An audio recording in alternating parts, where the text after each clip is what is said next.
Her family sold her as infertile, but the Vampire King got her pregnant in 3 days. The wind howled through the narrow streets of Eldrin, carrying with it the scent of smoke and damp stone. In the shadow of the crumbling human kingdom, the wealthy and the desperate alike whispered of dark powers that ruled the lands beyond. At the edge of the town, in a small, decaying house, Alara stood by the window, her hands trembling as she watched the dusk settle over the rooftops. Her family did not speak to her, only to each other. Their words were sharp and cruel, like splintered wood. "She is worthless," her father said, his voice cold and final. "Infertile, useless, a burden. We cannot afford her any longer." Alara's mother lowered her eyes, silent, the lines of regret and fear etched into her face. Her younger brother scuttled behind the door, pretending not to hear, but his wide eyes betrayed him. Alara's heart twisted. She had never been more afraid. A knock came at the door. 2 men, tall and darkly dressed, entered.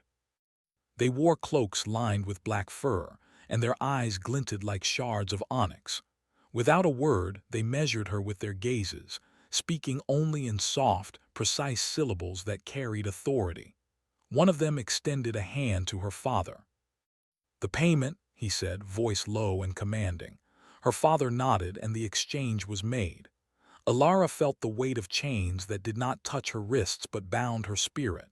She was sold, not to a man, not to a suitor, but to the Vampire King.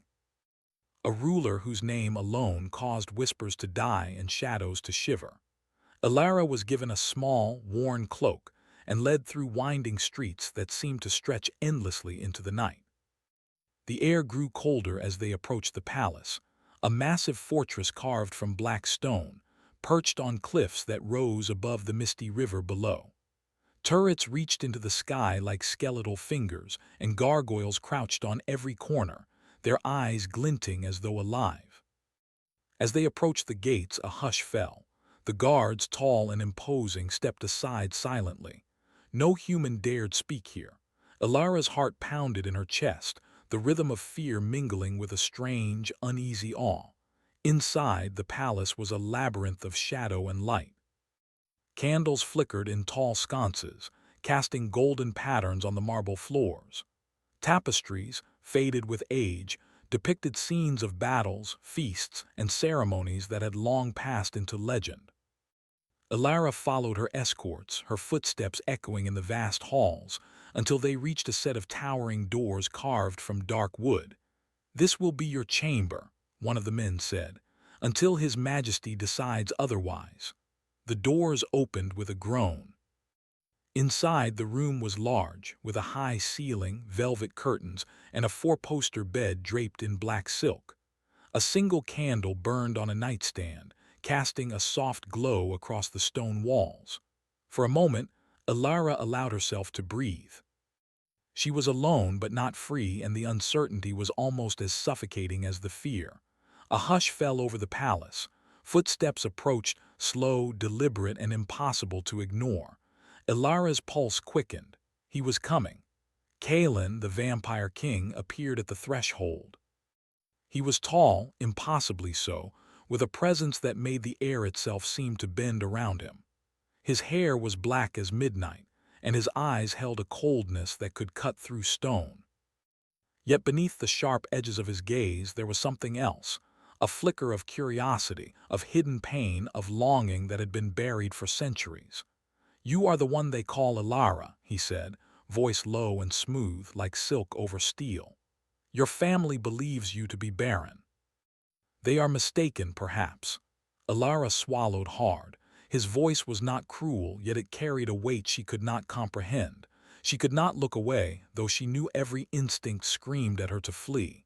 I do not understand, my lord," she whispered. Her words trembled, fragile as glass. Kalen stepped closer, his movement fluid, almost silent. The flickering candlelight cast long shadows across his sharp features. "You will in time," he said. "But for now you remain here. You do not leave. You do not speak unless spoken to, and you do not fear me, at least, not too much." Alara's lips parted, but no words came. She only nodded, unable to meet the intensity of his gaze for more than a heartbeat. Kalen's eyes softened just a fraction, then returned to their usual unyielding sharpness. "Sleep," he commanded, turning toward the door, "and be ready in the morning." The door closed, leaving Alara in silence. She sank to the edge of the bed, her mind racing. She was trapped in a world she did not understand, in a palace full of shadows and secrets. Yet amid the fear there was a spark of something else, curiosity, wonder, and a strange, unwelcome thrill that made her pulse quicken. Hours passed. She heard the palace settle, the soft footfalls of unseen servants, the distant whisper of wind through corridors, the low hum of life that was not human. Sleep was elusive, for every sound reminded her that she was no longer merely a daughter of Eldrin but a visitor in a kingdom of immortals. At the first light of dawn, a soft knock echoed through the chamber. Ilara's heart leapt into her throat. She rose cautiously, wrapping the cloak around her shoulders. The door opened and a young servant, pale and quiet, bowed. "His Majesty requests your presence," the servant said. "Follow me, please." The corridors were colder in the daylight, the shadows sharper. Ilara followed silently, her steps careful, her senses alert. They passed halls lined with armor that gleamed despite the age of the metal, tapestries depicting victories she could not recognize, and doors that seemed to whisper secrets she could not hear. Finally, they arrived at the throne room, a vast hall filled with sunlight streaming through towering stained glass windows. The colors painted the floor in reds, blues, and golds, but even the light could not soften the severity of the room. At the far end, on a throne of black obsidian, Kalen waited. His presence was commanding, and when he looked at her, it was as though he could see every fear and every hidden thought she possessed. "Step forward," he said, his voice filling the hall with quiet authority. Ilara obeyed, each step measured and careful. She felt exposed, vulnerable, and yet strangely alive under his gaze. Kalen rose from his throne, moving toward her with the elegance of a predator and the poise of a king. "You are here because of a decision made by those who claim to love you," he said, circling her slowly. "But that decision does not define you. You will learn in time what it means to be chosen and what it means to choose in return." Ilara's chest tightened. She wanted to speak, to argue, to flee, but the words would not come. She could only stand, trembling, as Kalen studied her with eyes that seemed to pierce her soul. "Do you understand me?" he asked. I think so, my lord," she said, her voice barely above a whisper. "Good," he replied. "Tomorrow your lessons begin. They will not be easy. You will be tested in body, mind, and spirit, but you will endure if you are strong enough." The words carried weight, the promise of challenge and danger. Ilara felt a thrill of fear and excitement mix within her. She did not yet know what she had been sold into, but she sensed that her life, as she had known it, was over. Kalen returned to his throne, silent and imposing. The hall seemed to shrink around her, and yet she felt a strange pull, a connection she could not name. Her heart beat in rhythms she did not understand, fear, anticipation, and something else, a whisper of curiosity, a hint of longing. The servant returned to lead her back to her chamber. Ilara walked slowly, her mind racing with thoughts of the vampire king, the palace, and the fate that awaited her. She thought of her family, the cruel bargain, and the life she had left behind. And she thought of Kalen, the man who was both terrifying and magnetic. As she reached her room, the candle still flickering softly on the nightstand, Ilara knew she would not sleep. Not tonight. She could feel it in her bones. The first step had been taken, and there was no turning back. Somewhere, deep within the walls of the palace, Kalen watched, and though he did not speak, a shadow of something older, something fragile, passed over his face. For the first time in centuries, he felt the stirrings of something he had long thought impossible, curiosity, and perhaps even hope. Ilara lay on the bed, staring at the ceiling, her thoughts racing. Tomorrow she would face the vampire king again. Tomorrow she would step closer into a world she did not yet understand, and tomorrow everything could change. The wind moaned through the corridors. Somewhere a door creaked open. Elara's heart leapt. She was not alone. And then a shadow fell across the room, and a voice, soft but filled with authority, whispered, "Do not fear me, but do not think you will leave my palace alive either." Elara froze. Her heart pounded like a drum. The darkness seemed to pulse around her, alive, watching. And in that moment she knew. She had entered a world where every choice, every breath, carried weight beyond imagining. And she had no choice but to stay. The morning sun had barely risen when Elara awoke, her body stiff from the strange, cold bed of the vampire palace. The air in her chamber was still, heavy with shadows that seemed to linger long after the night had passed. She dressed in the simple gown provided to her, its fabric soft yet somber, and stared at her reflection in the tall mirror. Her face was pale, her eyes wide and uncertain. She did not recognize herself, not fully, not the girl who had lived in a small, failing home in Eldrin. A quiet knock echoed on the door. Elara's pulse quickened. "Enter," she called, her voice steadier than she felt. The door opened, and a young servant stepped in, carrying a tray with a small meal of bread, fruit, and honey. He placed it on the table, bowed, and left without a word. Elara's fingers lingered over the tray. The food was simple, yet her stomach had twisted in worry and hunger. Her thoughts returned to Kalen. The memory of his gaze haunted her, the way he had studied her as if seeing not only her body but her very spirit. She could not imagine what he expected of her, or what the lessons he had promised would demand. A sharp knock interrupted her reverie. This time it was Kalen himself. He did not announce himself, he simply entered. The palace, with all its grandeur and shadows, seemed smaller and colder when he was near. "You are ready," he said, his voice calm, yet edged with command. "Come." Elara followed silently, her steps careful on the marble floor. The corridors were quiet, filled with shadows that seemed to watch her every move. Kalen walked ahead, his posture regal and assured, as if the palace itself bent to his will. They reached a large hall, one she had not seen before. The room was circular, its walls lined with tall windows that let in the pale light of morning. In the center, the floor was marked with intricate patterns, symbols and runes that seemed to pulse faintly under Kalen's gaze. "This is where you will learn," Kalen said. He gestured to the runes, his eyes never leaving hers. "These marks are not simply decoration. They are history, magic, and power, all bound together. You must understand them and, more importantly, understand yourself to survive here." Elara's throat tightened. I don't understand," she admitted, her voice small. "Then you will learn," Kalen said. His tone was neither cruel nor gentle, simply absolute. "We begin with observation. Watch closely, feel closely. You will see that every movement, every breath carries meaning." He demonstrated first. He moved gracefully across the room, tracing the runes with his fingers, his movements precise and deliberate. Elara watched, mesmerized. The runes glowed faintly where his hands passed, leaving trails of light that faded almost instantly. It was beautiful, terrifying, and impossible to touch. "Do you understand what I am showing you?" Kalen asked, stopping suddenly behind her. His proximity made her shiver. I think so," she said. "Good," he said. "Now you try."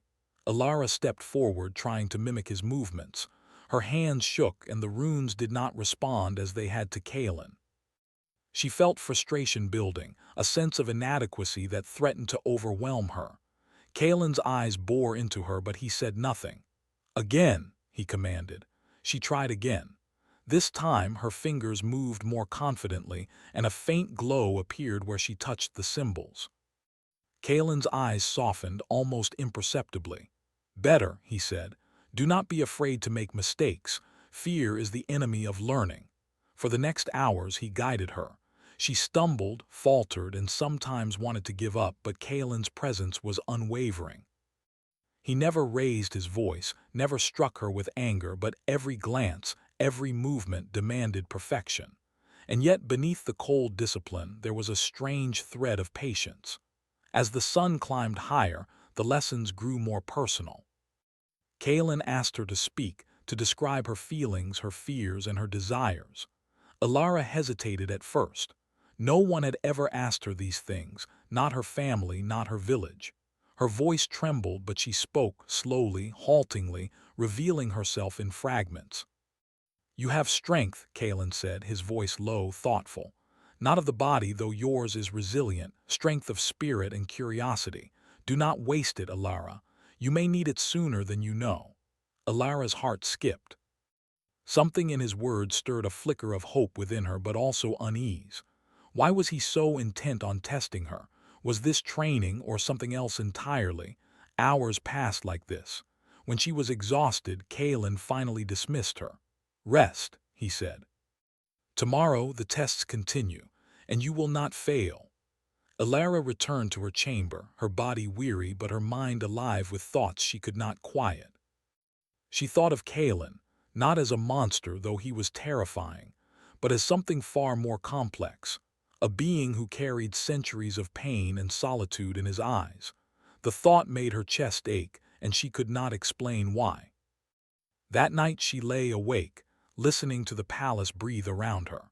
The wind whispered through the stone walls, carrying the faintest hint of smoke and something older, something that smelled of magic, of blood, of history. She thought of the runes, of the lessons, of Kaelin's gaze, and of the faint glow she had managed to summon with her own hands. Her sleep was troubled. Shadows seemed to move in corners, whispering her name, testing her courage. When she finally drifted, it was into dreams that were vivid and strange. She saw herself in the palace gardens, walking beside Kaelin under a silver moon. The runes glowed beneath their feet, and the air seemed to hum with life. They spoke without words, and she felt a connection she could not explain.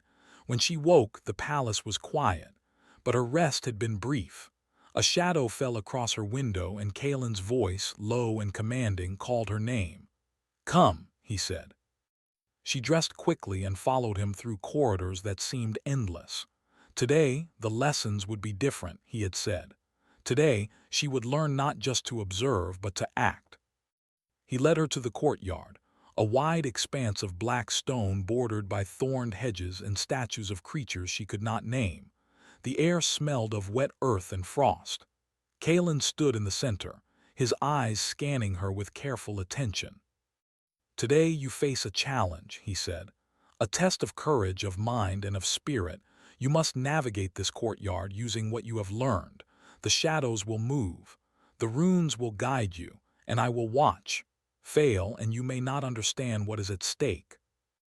Alara's heart pounded. Fear gripped her, but she forced herself to nod. She was not the same girl who had arrived at the palace. She was learning, changing, becoming something more. The courtyard seemed alive. Shadows shifted along the ground, weaving around the runes. Alara took a deep breath, her fingers brushing the symbols. The faint glow she had summoned yesterday responded, guiding her steps. She moved carefully, listening to the whispers of the runes, trusting her instincts. Kaelin observed silently, his presence a constant pressure behind her. She could feel his eyes on her, piercing her thoughts, judging her every movement. And yet she felt something else, less fear, more awareness. Hours passed in a tense, careful dance. Alara stumbled, faltered, and nearly panicked, but she pushed forward. With each step she felt her confidence grow, her connection to the magic, the runes, and even Kaelin deepen. Finally, she reached the center of the courtyard. The glow beneath her feet pulsed brightly, a sign of success. She looked up and Kaelin's expression was unreadable. Then slowly he nodded. "You have done well," he said. "Better than I expected, but this is only the beginning." Alara's chest heaved with relief. For the first time she felt a small measure of pride, a spark of strength she had not known she possessed. Kaelin stepped closer, his shadow falling across her. "You are stronger than most mortals," he said. "And yet, there is something in you that is not merely strength. Something rare, curiosity, compassion, fire, That is dangerous in my world, and yet it is what may save you." Alara's heart skipped. His words were a puzzle, a warning, and a promise all at once. She did not fully understand them, but she felt the weight of their truth. "Rest," Kalen said, turning to leave.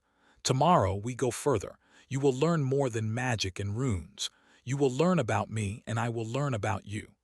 As Alara returned to her chamber, the wind whispered through the halls again.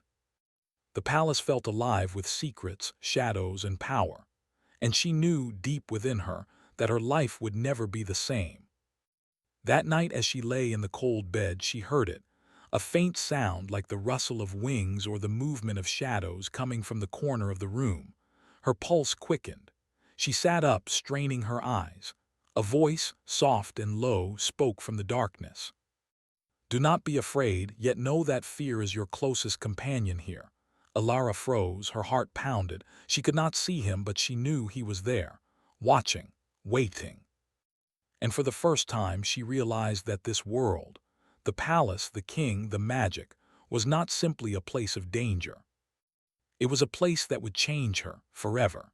The moon rose over the vampire palace, silver and cold, spilling light across the courtyard and bathing the black stone in an ethereal glow. Alara stood at the threshold of the inner garden, her fingers brushing the runes etched along the marble floor.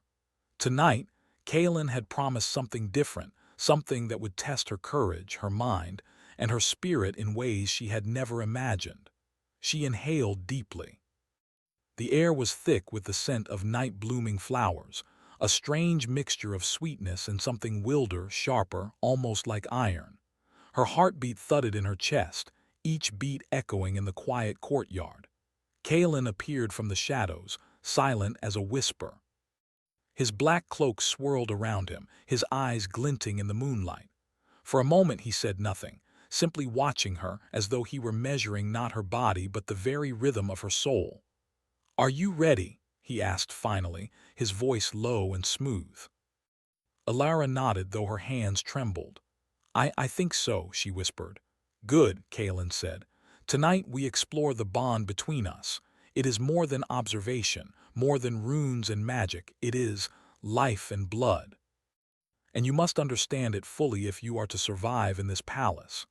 Alara's stomach tightened.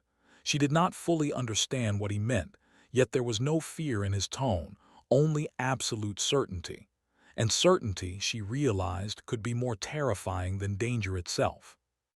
He led her into the center of the courtyard where the runes glowed faintly beneath their feet. Kalen extended his hand toward her, his eyes locking on hers. "Focus," he said. "Trust yourself. Trust the energy that flows between us. Let it guide you." Alara hesitated for a moment, then reached out. The moment her fingers brushed his, a spark of warmth, soft but undeniable, ran through her body. The runes flared, glowing brighter as if recognizing her courage. "Do you feel it?" Kalen asked. "Yes," she breathed. "Something moving, strong." "That is the bond," he said. "It is old, ancient, and powerful. It is life itself flowing through blood, magic, and trust. For centuries I have had no one to share it with. For centuries I have been alone." Alara's heart ached at the sadness in his voice.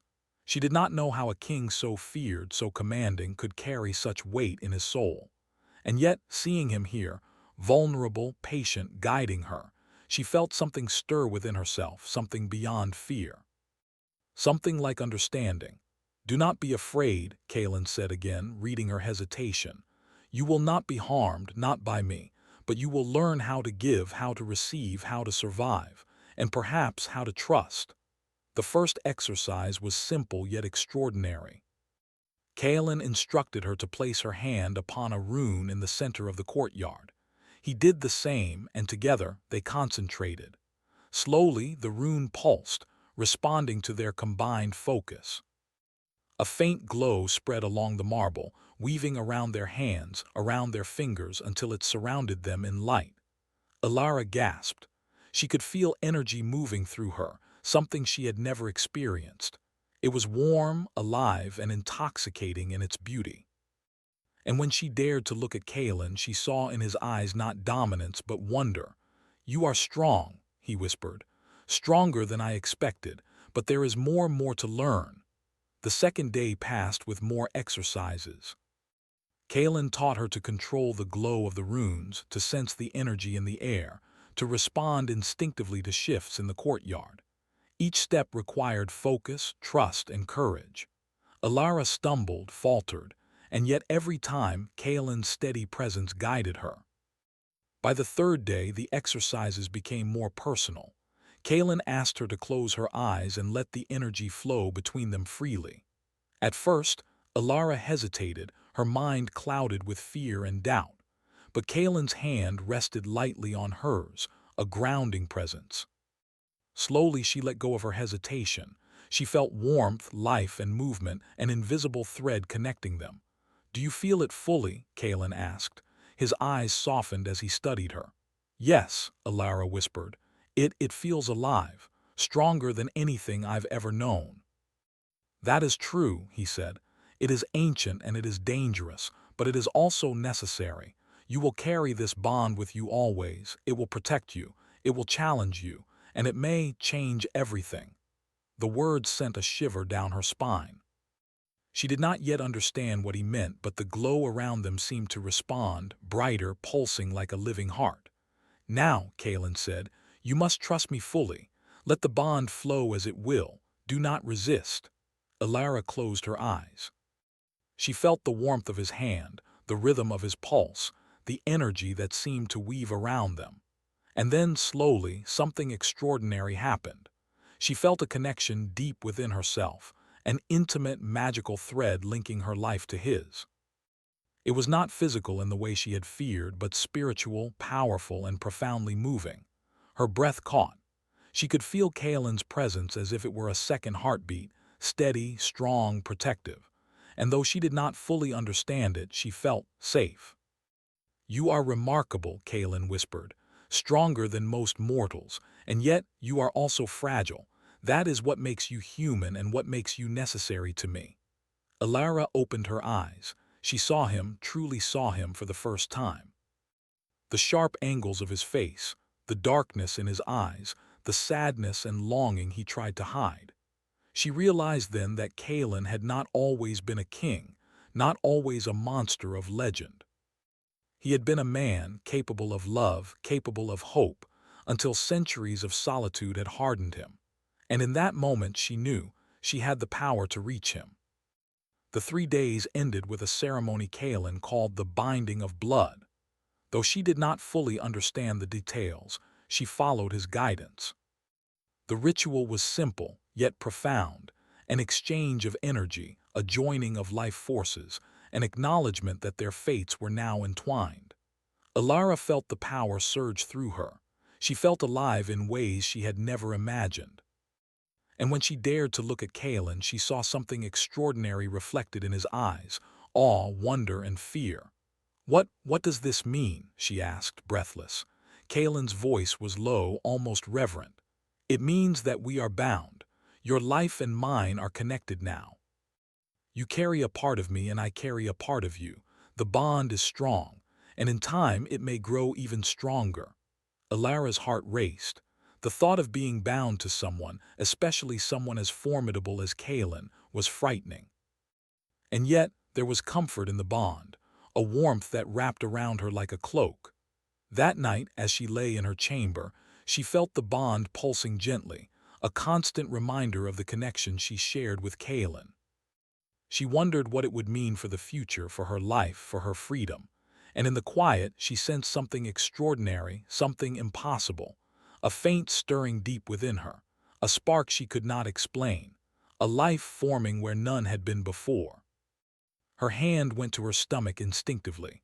A thought crossed her mind, fragile, shocking, and incredible. Could it be? The wind whispered through the palace halls as if affirming the impossible. Alara's pulse quickened. She did not yet understand, did not yet know the full truth, but the first signs of new life, impossible, miraculous, were there. She sat up, her heart pounding, and wrapped her arms around herself. The thought of Kaelin, the bond they shared, and the life that had begun between them filled her with awe, fear, and wonder. She realized then that everything was changing, her destiny, her future, the very course of her existence. And Kalen would never be the same either. She could feel his presence even when he was not near. The bond was alive, pulsating, undeniable. And she knew, with a certainty that made her breath catch, that the days ahead would test them both in ways neither of them could imagine. The palace seemed quieter than usual that night, yet the shadows whispered of secrets, of challenges, and of power. Elara felt it deep within her, the truth of what had begun, and she knew that the impossible, the miraculous, was only the beginning of what their bond would bring. As she drifted into uneasy sleep, she heard the softest whisper in the darkness, a voice both commanding and intimate. "You are mine now in ways neither of us fully understand, and together we will face what comes." Elara shivered, not from fear but from anticipation. For the first time she felt the weight and wonder of the bond between them. And somewhere deep in the palace, Kalen too felt it, the spark, the miracle, the connection that would change both of their worlds forever. The palace was silent, yet alive. Shadows shifted along the walls, flickering with the light of countless candles. Outside, the night wind moaned through the towers, carrying with it the scent of wet stone, distant forests, and the faint, otherworldly perfume of Kalen's court. Elara walked slowly through the corridors, her hands lightly resting on her stomach, feeling the life growing within her. She felt a mixture of awe, fear, and determination, a spark of courage she had never known before. Kalen walked beside her, silent and watchful, his cloak brushing the floor. His presence was a constant, a shadow that never left her side. There was something different about him now, something softened by the bond they shared and the miracle that had begun in her womb. He had changed, not in appearance but in spirit. Where once there was only ice and command, now there was warmth tempered by caution, a quiet hope beneath the storm of his centuries-old loneliness. "Elara," Kalen said softly, breaking the silence. "We must speak of what lies ahead." She nodded, her heart quickening. She had expected this conversation, yet her mind still spun with questions. "I know it will not be easy," she said, her voice calm but firm. "I know the court will whisper and my family. They will not understand, but I am ready. I am not afraid." Kalen studied her, his dark eyes intense, and for a moment she saw centuries of sorrow and regret reflected in them. "It is not fear I worry about," he said. "It is what they will try to take from you, from us. The magic, the power, the bond, even the life within you. There are those who will see it as a threat, those who will not hesitate." Elara's hand rested over her stomach, protective and determined. "Then we will face them," she said, "together, no matter what comes." Kalen's lips curved in the faintest smile, the first she had seen in weeks. It was not joy or humor, but relief, awe, and something almost tender. "Together," he repeated. Their steps carried them to the great hall. The throne room was empty, but its walls seemed to hum with magic. Kalen gestured for her to stand in the center. "The court must see this," he said. "They must witness what we have created, what cannot be taken or broken." Not by whispers, not by fear. Elara's pulse quickened. She did not know if she was ready to confront them, but Kalen's presence steadied her. She inhaled deeply, feeling the bond within her pulse, the life growing, the energy that connected them both. The doors opened, and one by one, members of the court appeared, vampires of varying ages, humans sworn to the palace, and creatures whose forms were stranger and older than anything Elara had ever seen. Their eyes widened as they beheld her, then flicked to Kalen, and finally to the faint glow that seemed to radiate from the center of the room. Kalen's voice rang clear, commanding, yet calm. "She carries the life that will bind our realms," he said.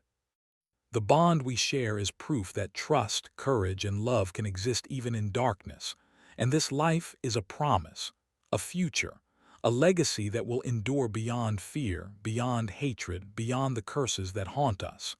Murmurs spread through the hall. Some eyes glimmered with awe, others with envy, suspicion, and disbelief. But Kalen did not falter. His gaze remained fixed on Alara, steady, protective, unyielding. One of the older vampires stepped forward, his voice sharp and skeptical. "You dare to defy tradition, Kalen. To bind mortal and immortal so recklessly." Kalen did not reply immediately. He let the silence hang heavy and tense. Then he spoke, his tone slow, deliberate, unyielding. "I defy tradition because tradition has failed us. It has left us alone, bitter, and haunted. Alara is not a threat, she is the bridge we need. She is strength, courage, and life. And if you cannot see that, then you are blinded by fear." The court murmured again, but there was something different in their tone, a grudging recognition, a hesitant respect. They had seen centuries of Kalen's rule, his strength, and his cold authority. And now they saw something else, a king who could love, who could trust, who could change. Alara's chest swelled with a quiet pride.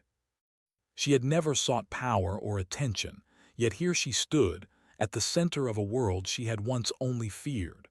The bond had transformed her, not just by magic, but by the courage and trust she had found within herself.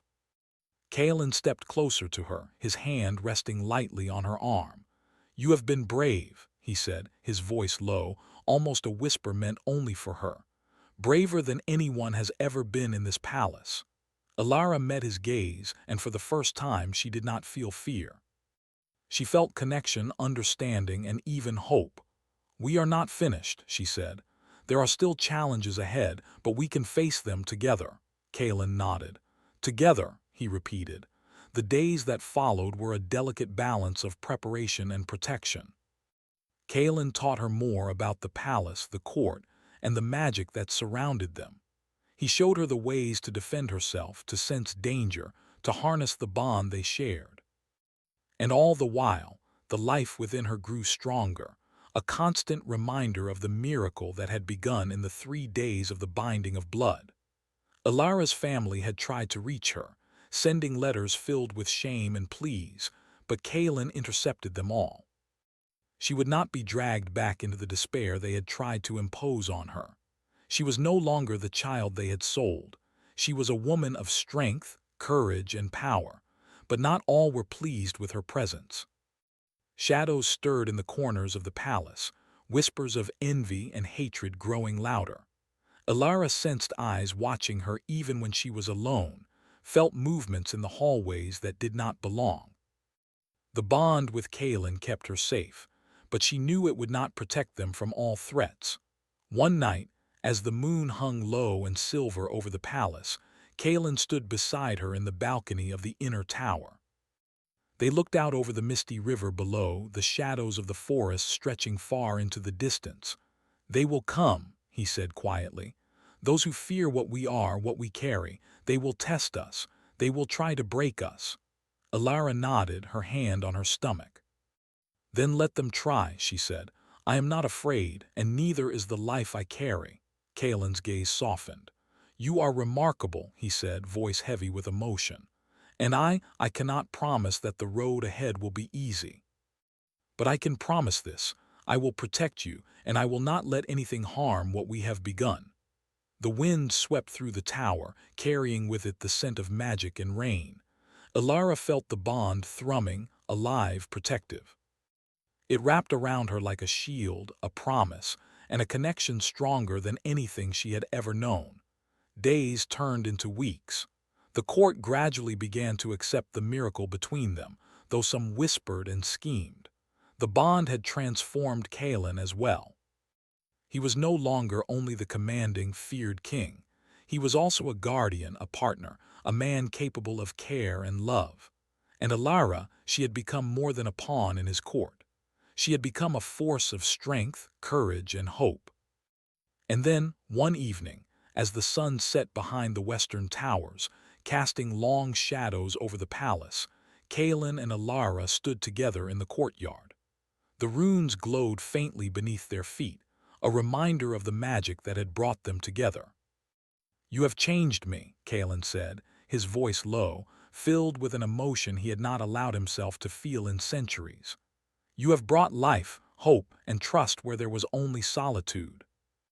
Ilara looked up at him, her heart swelling with affection, gratitude, and something deeper she could not yet name. "And you have given me strength," she said.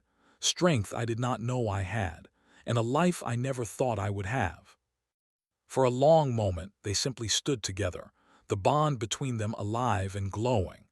And though they had not spoken of the future in detail, both knew it would be full of challenges, danger, and perhaps even enemies they could not yet see.